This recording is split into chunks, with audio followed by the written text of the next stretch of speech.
বলতে আমার অনেকদিন ইচ্ছা ছিল যে আমি একটা বিয়ে করবো, আল্লাহ তাআলা কবুল করছেন আলহামদুলিল্লাহ। সবার কাছে একটা উদ্দেশ্য যে আমাদের এই দাম্পত্য দোয়া করবেন, আল্লাহ তাআলা দীর্ঘ হায়াত দান করার জন্য কবুল করেন।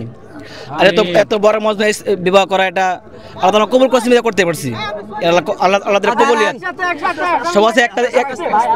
সবার জন্য আমার একটা কামনা, সবাই আমাদের জন্য দোয়া করবেন, আল্লাহ তার মধ্যে এই খায়ের ও বরকত দান করেন।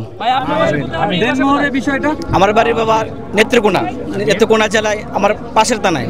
দেনমোহর বিষয়টা এটা ইখতিয়ার দেওয়া হয়েছিল ছেলেদের উপর, সেটাই। এখানে বিয়ের সিস্টেমটা হলো, এই জায়গায় প্রথম খুতবা পড়েন, তারপরে এই ছেলের অথবা মেয়ের যে কোনো একজন গার্জেনের হাতে ছেলেকে কবুল বলায় দেন। আর ওই যে কোনো ইজাব কবুল করে যাবে। কতটুকু আনন্দিত এখানে যে বিয়ে করতে পেরে? আপনার তো একটা ইচ্ছা ছিল। জি, আমার অনেক আলহামদুলিল্লাহ, অনেক খুশি আমি, যেটা আমি বলে আপনাদেরকে মানে বুঝতে পারবো না। পরিবারে কে কে ছিল এখানে? আমার এই তো আমার আব্বু ছিল, আমার চাচা ছিল, আমার ওনার ছেলে। আলহামদুলিল্লাহ, আল্লাহর কাছে লাখ লাখ শুকরিয়া, ভালোই লাগছে। আমরা তো শহরের গ্রামের মানুষ, বুঝেন না? আলহামদুলিল্লাহ, অনেক ভালো লেগেছে। এত সুন্দর বরকতময় একটা জায়গায় এসে বিয়ে করতে পেরেছি। বা আমাদের আব্বু আম্মুর ইচ্ছা ছিল যে আমি ইজতেমায় আসবো, ইজতেমায় এসে বিবাহ করব, এবং আলিম উলামার দোয়া নিব, এবং সকলেই দোয়া করবেন এই দোয়ার যেন বরকতময় হয় এবং দাম্পত্য জীবন সুখী হয়। আপনারা দোয়া করবেন আমাদের জন্য। জি, আমার 2 লক্ষ টাকা দেনমোহর। আর আমি থাকি হচ্ছে মিরপুর 14, কচুকাত ইবনে কাসিম। আপনার শ্বশুর রয়েছে কি না এখানে? আছেন, কথা বলবো তার সাথে।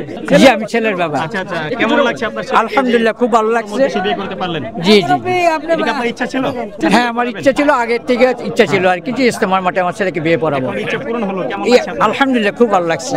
সুন্নত তরিকা বিয়ে পড়াইতে পারছি, খুব ভালো লাগছে। বিয়ের পক্ষ থেকে আমার হালিয়া ছিল।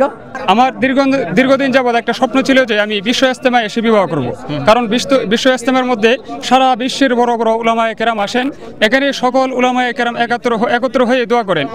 এই বিশ্ব ইজতেমায় যদি বিবাহ হয়, তাহলে তাদের দোয়ার বরকতে, সারা বিশ্বে তাদের দোয়ার বরকতে যে আমাদের সামনে নবজীবন আসবে, এই নবজীবনের যে দুঃখ কষ্ট, আল্লাহর রহমতে আশা করি যে ওনাদের বরকতে আমাদের দুঃখ কষ্টগুলো দূর করে দিয়ে আমাদের নতুন একটা দাম্পত্য জীবন সুখময় সুন্দর করবেন। এই আশায় আমি এই বিশ্ব ইজতেমায় এসে আমার দাম্পত্য জীবন শুরু করেছি, এবং আশা করি আল্লাহ আমাদের এই দাম্পত্য জীবন সুন্দর ও সুখময় করবেন। দেনমোহর, আমি মোহরে ফাতিমি হিসাবে দেনমোহর 2,10,400 টাকা নির্ধারণ করেছি। এটা সবটা নগদ।